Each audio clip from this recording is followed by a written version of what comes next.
Assalamualaikum warahmatullahi wabarakatuh. Kembali lagi di podcast Dwiki. Sebelumnya Dwiki sudah membahas dua podcast horor yang berkaitan dengan yang pertama itu dengan pengalaman Dwiki sendiri, yang kedua pengalaman kawan Dwiki. Jadi karena banyak pesan yang masuk, DM yang masuk dari kawan-kawan, Dwiki akan membacakan dan menceritakannya di podcast ini. Jadi sebelumnya jangan lupa like, komen, dan subscribe agar channel ini tetap maju. Oke baik, ini cerita tentang cerita horor. Ada seseorang kiriman dari kawan. Dia mendm katanya dia sama kawan-kawannya saat mendaki Gunung Sibayak di Sumatera Utara ya. Jadi Gunung Sibayak ini merupakan gunung yang ada di Sumatera Utara, tepatnya di Brastagi, Tanah Karo. Dia cerita mereka bertiga mendaki Gunung Sibayak pada tahun lalu. Tepatnya di bulan Oktober. Saat itu mereka mendaki pada hari Kamis. Sampai Minggu. Sampai Minggu. Terus awal mula dia diganggu itu, kita cerita dulu dari awal ya. Mereka bertiga berangkat dari kota Medan pukul 5 sore dan sampai di Brastagi pukul 8 malam karena kondisi macet. Nah, ketika sampai Brastagi, mereka pun menyewa namanya angkot. Jadi di Brastagi itu ada angkot akses untuk menuju tempat registrasi di lereng Gunung Sibayak. Nah, mereka berangkat pukul 9 malam dari kota Brastagi menuju lereng Gunung Sibayak. Awalnya sih tidak ada apa-apa. Mereka bertiga, yang satu namanya kita samarkan aja ya, namanya si Roy, yang kedua namanya si Bogel, yang ketiga namanya si Cok. Nah, awalnya si Bogel ini merasa biasa-biasa saja, tetapi ada yang aneh sama si Ucok. Si Ucok ini merasa ketika mereka memasuki hutan, jadi jalannya itu kan hutan-hutan gitu kan, menuju lerengnya. Mereka merasa ada Ucok merasa ada yang aneh gitu. Ada yang aneh, tetapi dia bawa santai aja. Sampainya di tempat registrasi, si Ucok ini makin merasa aneh gitu. Makin ada merasa seperti dilihatin, mungkin ada merasa seperti ada yang mengawasi mereka lah pokoknya. Nah, si Ucok ini bisik-bisik ke si Bogel gitu kan. Si Roy ini hanya diam aja karena dia pun anaknya, di cerita ini anaknya dia pendiam, memang tidak mau banyak bicara. Nah, si Bogel awalnya hanya diam, tidak percaya gitu. Bogel bilang sama si Ucok, itu cuman perasaanmu aja gitu kan. Si Ucok ya karena merasa dia sering diawasi gitu, ya dia merasa ketakutan gitu. Tapi ada satu orang pengawas, dia memang merasa tahu kalau si Ucok ini ketakutan. Pengawas ini langsung bilang, udah nggak apa-apa, mereka cuman ingin kenalan, nanti paling udah hilang gitu. Jadi mendengar kata-kata itu, si Bogel pun terkejut gitu kan, kaget. Yang tadinya tidak percaya jadi percaya gitu sama si Ucok gitu. Dan setelah selesai registrasi, mereka pun berangkat menuju namanya itu base camp awal tuh. Sebelum muncak ke Gunung Sibayak itu ada kedai base camp di situ. Jadi setiap pendaki pasti akan ke situ dulu. Nah, jalur menuju ke situ itu jalur aspal juga, masih aspal, tetapi jalannya rusak gitu, kanan kiri hutan dan jurang. Itu posisinya di malam Jumat nih, malam Jumat bulan Oktober. Itu posisi udah pukul 10 malam. Mereka jalan bertiga, hanya mereka yang ada di situ dan hanya mereka yang mendaki saat itu. Entah nggak tahu yang di atas ada tangga orang, ada tidak orang kan? Itu mereka nggak tahu. Yang mereka tahu hanya mereka bertiga aja. Di perjalanan menuju base camp, si Ucok terus merasa ketakutan gitu. Terus merasa ketakutan dan seperti ada yang memanggil dirinya gitu kan. Cak, seperti itu. Cak. Awalnya dia terkejut dan langsung memeluk si Bogel ini. Si Roy hanya diam aja seperti biasa, dia hanya diam, santai, tenang.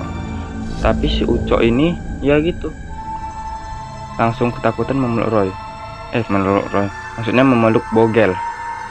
Si Bogel ini pun mendengar suara tersebut, tapi dia hanya bawa santai aja, santai. Mereka berjalan terus.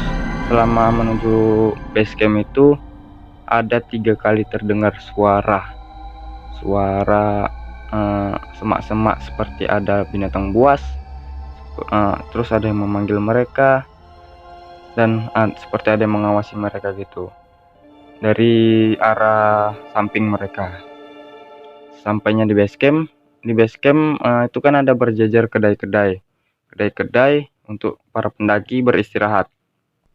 Nah, di kedai itu hanya ada 2 kedai itu yang buka gitu, karena itu kan malam Jumat, hanya ada 2 kedai. Mereka istirahat dulu lah situ, minum kopi kan, minum teh pukul 11 malam itu, 11 malam. Nah, mereka istirahat bentar, mesen teh. Terus si pemilik warung ini bilang gitu, udah nggak apa-apa. Seakan-akan si pemilik warung ini tahu kalau si Ucok ini ketakutan. Lagi-lagi ada yang tahu kalau mereka ketakutan dan merasa diikuti. Pemilik warung ini pun merasa kalau mereka sedang diikuti. Jadi pemilik warung ini berkata juga, udah santai aja. Kalau tidak bisa naik malam ini, udah di sini aja bangun tendanya. Nah, ketika itu si Ucok udah mengurungkan niatnya nih untuk naik ke Sibayak. Besok pagi aja dia usulannya akan naik ke atas. Namun si Roy berkata, dibilang Roy gini, udah nggak apa-apa, santai aja, yuk kita naik malam ini, nggak apa-apa kok, udah jangan takut, kita terus naik. Nah, karena mereka ragu gitu kan, akhirnya dengan berat hati mereka mengikuti kata-kata Roy gitu. Si pemilik warung hanya bilang hati-hati tuh. Nah, sesampainya di selesai mereka minum, mereka pun memulai perjalanannya. Perjalanan awal itu jadi dari situ tuh ke lereng Sibayak itu ke kawah Sibayak memakan waktu 45 sampai 1 jam kalau tidak banyak berhenti. Jadi mereka mulai berjalan itu posisi becek itu, habis hujan, siangnya habis hujan, jadi posisi tanah itu becek. Mereka terus berjalan. Nah, ketika berjalan, jadi ada tuh namanya kayak terowongan gitu, bukan terowongan siapa, pandan-pandan. Jadi di situ ada pandan-pandan. Nah, di situ Ucok seperti ada yang memegang pundaknya. Ia kira itu Roy, tetapi Roy ada di posisi depan gitu kan sama Bogel, dia posisi belakang. Nah, mengetahui itu si Ucok langsung meminta rocker sama Roy agar ia di tengah. Mereka pun berhenti sejenak di dekat lewat pandan gitu, lewat pandan-pandan besar, lewat terowongan besar, bukan terowongan sih, seperti pohon-pohon pandan gitulah, jadi mirip terowongan. Nah, posisinya di situ mereka istirahat, dan setelah beristirahat itu ada yang memanggil mereka. Nah, di situ baru Roy kaget gitu kan, karena memang Roy awalnya memang mendengar tapi dia bawa santai, tetapi ini panggilannya beda gitu. panggilannya tidak seperti awal, ini lebih kepada serem gitu, lebih serem sih panggilannya. Yang awalnya cuman uca kan, tapi ini panggilannya seperti ada yang ramai, yang memanggil dari kanan, ada yang memanggil dari kiri, ada yang memanggil dari belakang, ada yang memanggil. Dan di situ suasana sangat sekali mencekam, sangat mencekam. Posisinya itu masih jauh dari kawah ya. Posisinya mereka cuma bertiga pada pukul 1 dini hari, posisi malam Jumat. Nah, setelah mereka pun langsung berangkat, setelah istirahat mereka langsung siap-siap prepare berangkat lagi. Nah, pas mereka berangkat gitu, entah kenapa perasaan mereka di situ-situ aja gitu. Perasaan mereka itu di situ-situ aja, balik lagi ke Pandan itu. Gitu selama 15 menit. Di situ si Uca udah ketakutan kali. Si Roy juga sudah ketenangan yang awalnya dia tenang, jadi tenangannya itu hilang seketika menjadi kepanikan. Nah, sedangkan si Bogel ini sama seperti Uca, ya terus panik gitu. Dan mereka pun terus berdoa. Kabut turun tiba-tiba. Di situ kabut turun. Mereka cuma bisa berdoa gitu kan, semoga tidak ada apa-apa, tidak hilang di situ. Nah, setelah itu mereka mendengar suara-suara musik gitu, suara musik yang asing bagi mereka, suara-suara musik, suara-suara orang ramai gitu. Padahal di situ cuma ada mereka bertiga gitu. Di situ mereka hanya memutuskan untuk duduk dan ketakutan bertiga, hanya berdoa gitu kan, berdoa sembari berharap gitu agar mereka bisa keluar dari situasi seperti itu. Di situ posisi sangat mencekam. Ucok mulai ketakutan, mulai kehilangan arah pikiran. Yang Roy awalnya tenang jadi tidak tenang lagi. Selang 20 menit mereka pun langsung selang 20 menit akhirnya kabut hilang dan jalan pun nampak kembali. Mereka memasang headlamp mereka lagi. Kemudian mereka memutuskan untuk turun kembali ke base camp tersebut. Nah, tidak sampai itu, ketika mau turun ke base camp, mereka itu tidak langsung lancar gitu. Ada lagi kendala yang mereka alami, seperti si Ucok tiba-tiba jatuh, nggak ada yang nyenggol, tiba-tiba jatuh gitu, seperti ada yang mendorong. Nah, di situ mereka terus berdoa dan suasana di situ sangat mencekam sekali. Jadi kawan-kawan, ini saya pun tidak tahu ini cerita real atau tidak, tetapi ini mendapat kiriman juga dari Instagram ya, DM ya. Seperti ini ceritanya. Jadi saya hanya menceritakan cerita mereka yang namanya saya samarkan. Saya hanya menceritakannya di sini. Terserah kawan-kawan mau percaya atau tidak. Tetapi memang selama saya mendaki di Sibaik itu memang banyak sekali hal-hal aneh yang pernah saya alami juga sih. Tapi saya tidak menceritakannya. Nah, ketika mereka turun ke bawah, mereka merasa terus diikuti, terus diintai. Alhamdulillah, setelah hampir 45 menit mereka berjalan, akhirnya mereka pun sampai ke base camp. Padahal jarak base camp itu hanya 15 menit perjalanan, tetapi mereka hanya bisa membutuhkan waktu 45 menit karena banyaknya gangguan-gangguan tadi itu.